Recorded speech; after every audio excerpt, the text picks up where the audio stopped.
West of Sydney in 1945, there wasn't enough water in the Nepean River to float a rowing boat, let alone a mammoth boat. No rain had fallen east of the Blue Mountains for months, and the north... With up to 12 inches of rain in a day in some suburbs, rivers burst their banks, sweeping through the streets in uncontrollable fury. Hundreds of homes are flooded, thousands of people forced to flee. Damage is already estimated at £5 million. Neighbours peer into flooded houses seeking friends.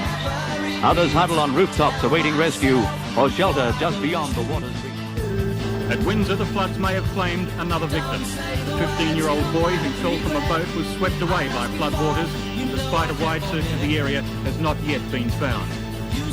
Just 3 days of heavy rain combining with the surge of the water spilling from Warragamba Dam. Historic images of the impact on communities from Penrith to Pitt Town that were then mostly semi-rural. Flowers, lettuce and trees laden with oranges have been destroyed in the flood. Farmers estimate their losses in the millions of dollars. At $400 a tonne for seed and $300 a tonne for fertiliser, potatoes are the most expensive crop to grow. For many animals, the rising waters had taken them by surprise. This morning, it was time to resume searching for bodies of those missing. It was time to count the costs, and it was time to hope this kind of storm doesn't happen for another 100 years.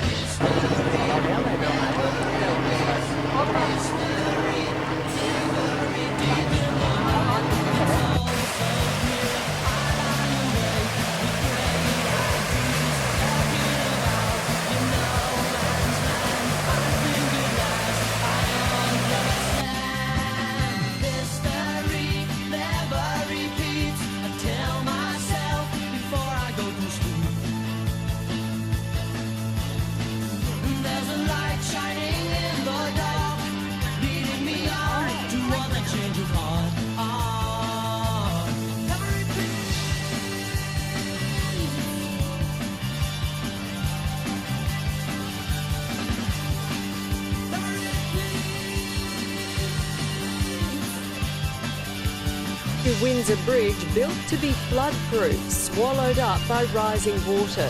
So too farmlands and the low-lying floodplains of Windsor Downs, Richmond, Pitt Town and Londonderry.